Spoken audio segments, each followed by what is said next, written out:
At my brother's wedding, I was handed a paper badge that read, "Limited Access Guest." My mom whispered, "That means no plate." I looked over, walked to the gift table, retrieved my envelope with the $7,500 fund check, and said, "I think you won't need this anymore." Then I left. My brother ran after me, and my parents shouted, "Come back!" But It was offensive. No other word for it. My envelope was lying there on the gift table, plain white, a little bent at the corner from when I placed it down earlier, holding a $7,500 check I'd earned the hard way. It had taken me months of saving extra hours, skipping vacations, saying no to things I wanted just so I could do something meaningful for my brother. And unfortunately for them, I was about to take it back. I had no idea anything was wrong until I arrived at the reception venue. The church ceremony had been fine. Quick, pretty, the kind of thing that's all blur and applause. My brother had barely spoken to me that morning, but I chalked it up to nerves.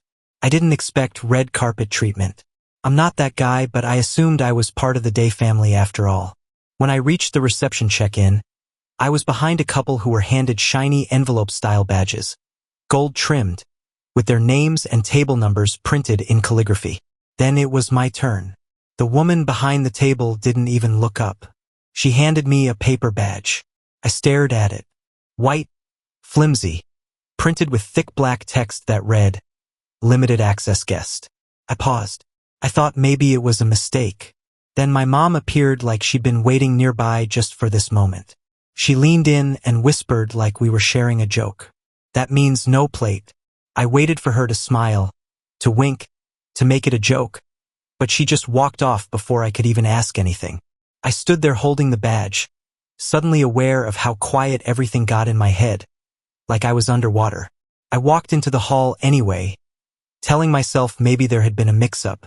But as soon as I saw the tables, the seating chart, the servers placing dishes, it hit me. My name wasn't listed anywhere. I checked the family tables. Nothing. Not even at the far end.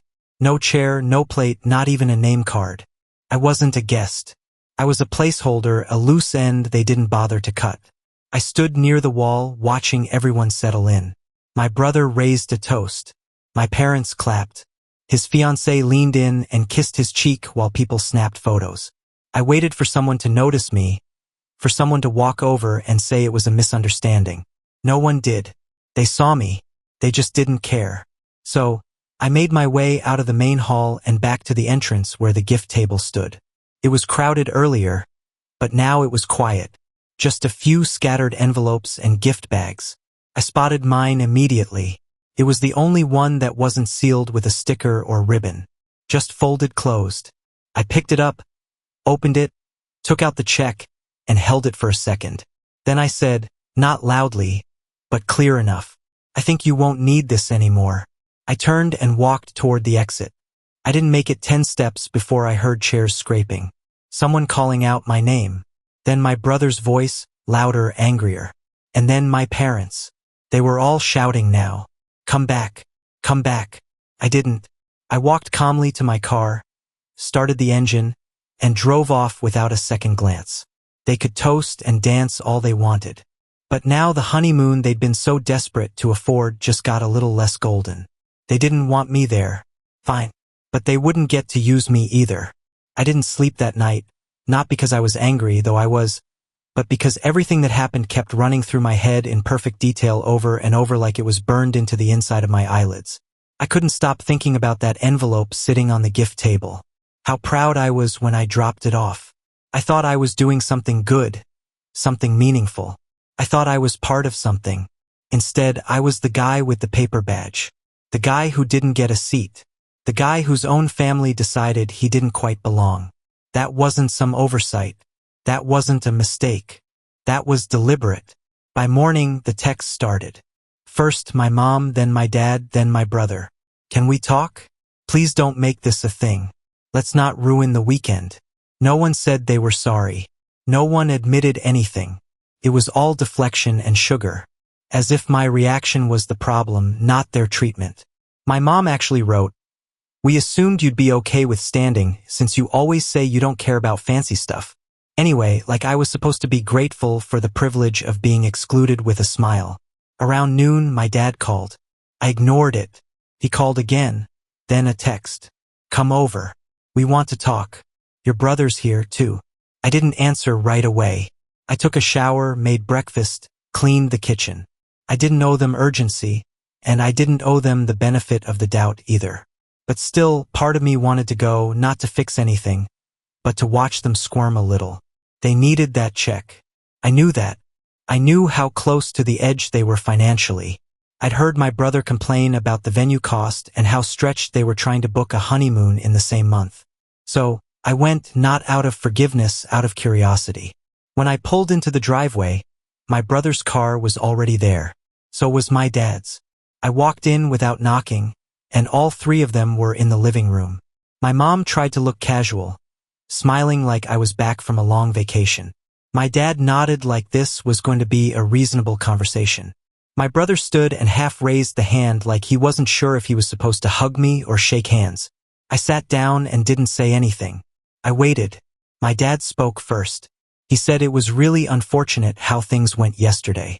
Not that they made it unfortunate, just that it happened to be unfortunate. My mom followed with some lines about miscommunication and logistics. She used the word oversight a few times as if I just slipped through the cracks, as if my absence at any table and my exclusion from dinner had been a spreadsheet error. My brother didn't say much. When he did, it was vague. I didn't know that's how it would be. I thought you'd understand. Like I was supposed to be some enlightened monk who would just float above the humiliation. I listened to it all, nodding occasionally. And when they'd finished doing damage control, I looked at them and said one thing. I might change my mind. That was it. No promises, just that word. The shift in the room was instant. My mom sat up straighter, eyes wide like I just thrown her a life preserver. My dad gave this sharp little exhale like relief was already washing over him. Even my brother glanced up for the first time and looked directly at me. I could feel their hope thick in the air, like they thought they'd won me back. My mom started talking fast about how generous that would be, how that money would go directly to the honeymoon, how she didn't want this little thing to hang over us forever. My dad chimed in about how families have rough moments, but they get through them. My brother didn't say thank you. Not even then. I just smiled a little, stood up, and said I needed time to think. I walked out, leaving them with that word, might, buzzing in their ears like a secret promise. And I meant it exactly the way it sounded. Not a no, not a yes, just a long pause. Let them sit with that. Let them stew in it. Because for the first time in a long time, they wanted something from me. And I was going to let them feel what it's like to hope someone else gives you what you desperately need and doesn't. The next morning, I woke up to a voicemail from my mom. Her voice was soft, careful, like she was speaking to someone in the middle of a breakdown. She said she'd been thinking all night, that maybe things had been handled a little too rigidly at the wedding, that perhaps they could have communicated things better. She didn't say the words I was waiting for. No, we messed up. No, I'm sorry. Nothing like that. Just an attempt to paint the whole thing as a misunderstanding. Something minor that maybe I'd blown out of proportion. Then came the kicker. They were delaying the honeymoon. Not canceling, just pushing it a little. She said it like it was a weather delay. Like their plans had hit some mild turbulence that would sort itself out. What she didn't say was the part one already knew. Without my check, they were screwed. Later that afternoon, my dad called. He always plays it differently, less emotional, more calculated. He said he was proud of the man I'd become, successful, stable, dependable. He said not everyone in the family could say the same and that I should be proud of myself for having something to offer. Then he got to the point. We trust your judgment. He said, I know you'll make the right call. They were laying it on thick now. The fake compliments, the polished concern, the subtle reminder that I was the reliable one, the mature one, the one they needed. That was the moment I remembered the car. 6 months earlier, I'd loaned them my second vehicle when theirs broke down. It was supposed to be for a week or two. I never got it back. My dad kept saying they were waiting for a part, then they were waiting for a mechanic, then the mechanic didn't show up, and so on. I stopped asking. It became another thing I'd done for the family, but the car was still in my name, still on my insurance. I opened the account and checked. Yep, still registered to me. I scheduled a tow for Friday morning. No warning, no courtesy heads up. Just gave the company the address and waited for the confirmation. Friday at 9:12 a.m., my phone rang. My mom, I didn't answer. Then again, immediately, then a third time. Finally, I picked up. There's someone outside. They're towing the car. Did you do this? I said yes. Silence. Why? She asked. I told her I was changing insurance companies, which wasn't a lie. She said they needed the car, that they had plans, that it was inconvenient. I could hear my dad's voice in the background already yelling at someone outside. I said, then maybe you should borrow one, rent, or figure something out. That's what I'd have to do, right? She said, this is about the wedding, isn't it? I said, no, this is about patterns. And I hung up. That evening, I got the first direct message from my brothers since the wedding. Can we talk? Just us. 5 words, no punctuation. I stared at it for a while. It wasn't anger. It wasn't even surprise. He knew why I wasn't responding. He'd stood there and let it happen. He'd been part of it. I waited 6 hours before I answered soon. Not today. Not tonight. He could wait. Let them all wait. Let them live with the same silence they once gave me. Let them stay up wondering what I'll decide and when I'll decide it. For once, I was the one pulling the strings. I didn't respond to my brother again that week. I wanted to see how long it would take before he cracked. He didn't call. Just sent one more message the next day. Please just talk to me. I didn't want it to go that way. I left it on read. Meanwhile, the silence from my parents was almost louder. No follow-ups, no apologies, no explanations, which told me 2 things. First, they were panicking. And second, they were trying to figure out how to save face if I decided to burn the whole bridge. I started to think that maybe they didn't believe I'd go through with it.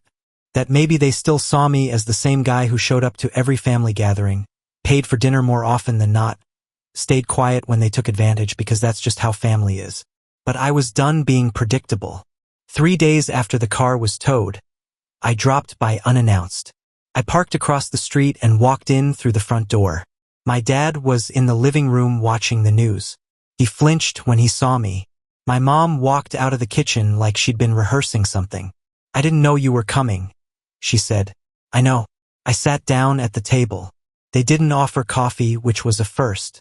My dad muted the TV and leaned forward like he was gearing up for a pitch.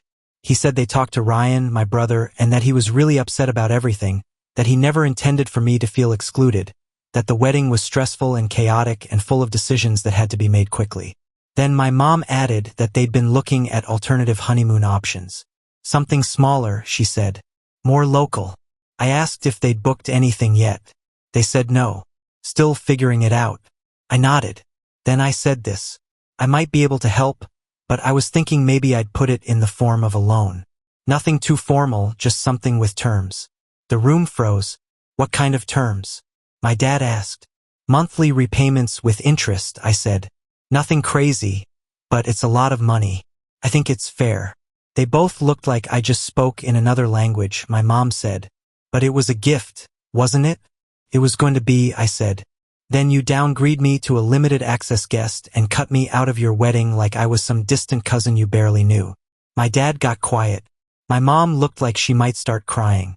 And I added, I'd like the family group chat shut down. I'm not reading another message from Anton about pool party plans unless I'm actually treated like part of this family. She started saying something, but I stood up, or I said, you can borrow the money elsewhere. Figure it out. If Ryan really needs it, maybe he can pick up a second job. Or you two can sell something. I walked out before they could say anything else. I didn't get halfway down the driveway before Ryan pulled in. He jumped out of the car like he'd been rushing home. Wait, Tom. Wait. I stopped. He looked tired.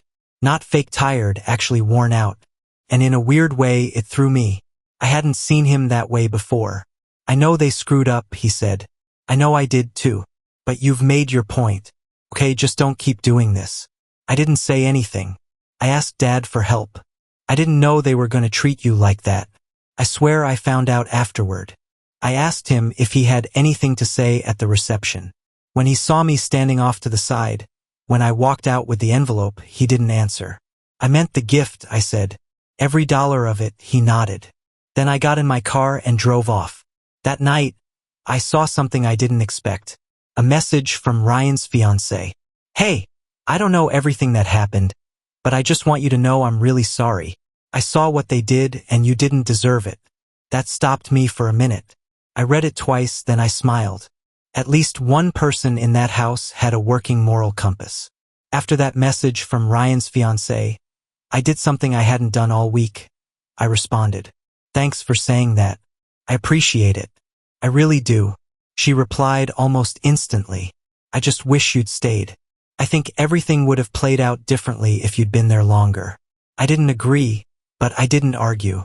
I wasn't going to dump my bitterness on the one person in that whole mess who seemed to have a conscience. Ryan didn't message me again after I walked away from the house. Neither did my parents. They were waiting, hoping. I could feel it. They thought I was still turning it over in my head. Maybe softening, maybe getting nostalgic about family. Instead, I was sharpening the knife. That weekend, I texted my mom out of nowhere. Are you still delaying the honeymoon? She answered within 2 minutes. Yes, haven't booked anything. We're just seeing how things play out. I followed up. So, you're still waiting to see if I'll help? Another pause this time. Then, we're hoping yes, but it's your decision. We're not pressuring you, right? Just the usual guilt-wrenched optimism. The kind that says you're hurting the family, but we won't say it out loud because we still want the money. I let a full day pass. Then I sent another message. I talked to a financial advisor. If I do anything, it'll have to be a formal contract with signatures, interest, and a clause that you can't talk to me about the money again unless it's in writing. No response for hours. Then my dad texted me directly. Are you being serious right now? I didn't reply. Later that night, my mom texted again. Maybe we should all meet and discuss this calmly. I sent a thumbs-up emoji. That was it. When we met the next day, they tried to keep things friendly. My mom made coffee.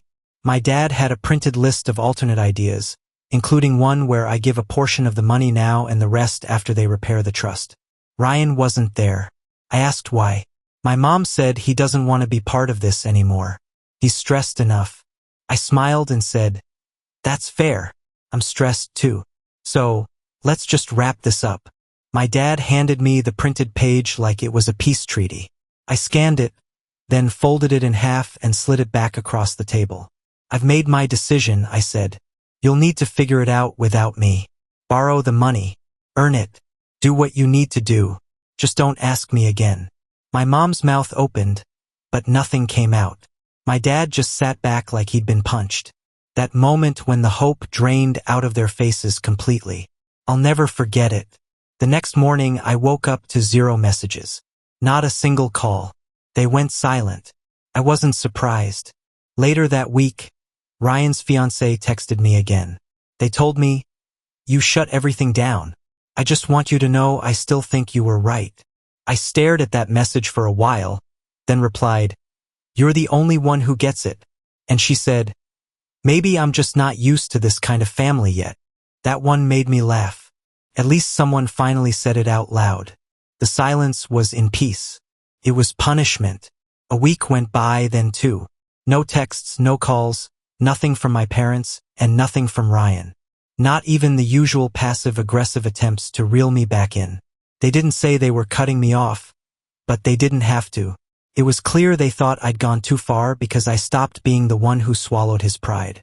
Because I stopped being the family doormat with a polite smile. Because I said no and they couldn't handle that. The family group chat went completely dead. A few distant cousins posted something about summer plans. No one replied. Usually my mom would at least drop a heart emoji or a cheery. Sounds fun. But this time, silence. My dad ignored a simple work-related email I sent, pretending it must have slipped through. My birthday was coming up in a couple of weeks. I already knew what would happen. Nothing. They weren't angry that I walked away. They were angry that I did it with dignity. The funny thing is, they thought I'd be stewing in regret, that I'd eventually come back crawling, apologizing for how I reacted. But I wasn't. I missed the version of family I thought I had, not the one that actually existed. Then out of nowhere, a message from Ryan's fiancée popped up. Hey, just wanted to check in. I know it's been quiet. I just hope you're doing okay. I told her that I appreciated her saying something because no one else had. She responded, it's been tense. They don't really talk about it, but I know they're all still hoping you'll come around. I typed a reply, deleted it, then typed again. They'll need to get used to the idea that I won't. She didn't try to change my mind. She didn't tell me to forgive them or move on. She just said, I really hope you're still around for the next chapter, because you matter, even if they don't act like it. I sat there for a while holding my phone, not knowing how to answer that. It wasn't much, but it was honest, and it was the only kindness anyone from that side of the family had shown me since the wedding. A few days later, I got a bank notification. A small transfer from my dad's account into mine. $40. No note, no context. That's how he wanted to reopen communication. I declined it. That same day, I canceled the birthday dinner reservation I'd made weeks ago. The one I'd been holding on to just in case they pulled their heads out of the sand. It was supposed to be at this small restaurant I liked. Nothing fancy, just quiet and good. Instead, I ordered takeout and ate alone on my porch with a beer. Peaceful, simple, no paper badges, and for the first time in a long time, I didn't feel like something was missing. They thought they'd frozen me out. What they didn't realize was I'd already left the update. It had been a little over a month, long enough for the silence to settle in like mold.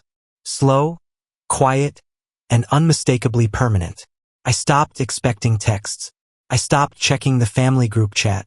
I didn't even get the usual chain emails my mom forwarded once a week without reading. Ryan had disappeared completely. Not a word since I turned them down. I figured he was done with me. Or more likely, he'd chosen not to deal with the mess because facing it meant admitting he played a part. I'd moved on mostly, at least on the surface.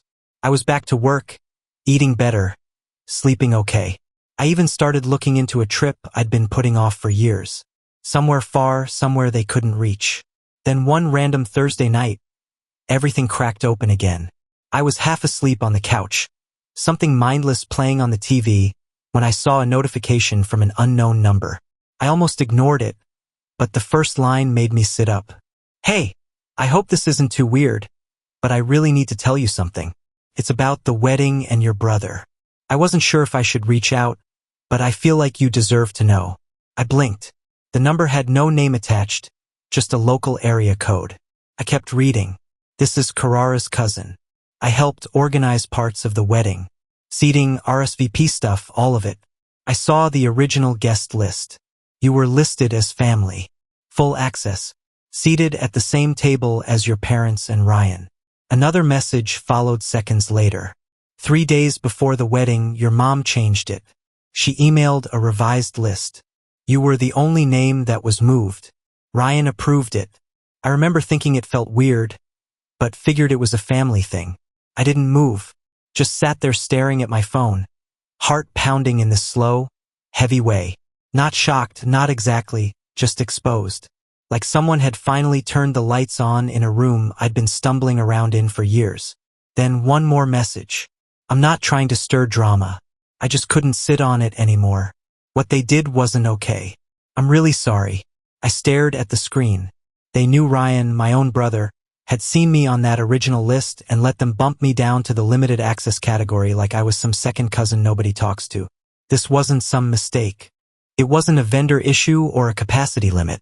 It was deliberate, precise, pre-approved, and they did it knowing exactly what I was bringing to the table. Literally, they knew about the check. I told Ryan weeks earlier I had something big planned for the wedding. I wanted it to be a surprise, something that took pressure off his back, something meaningful.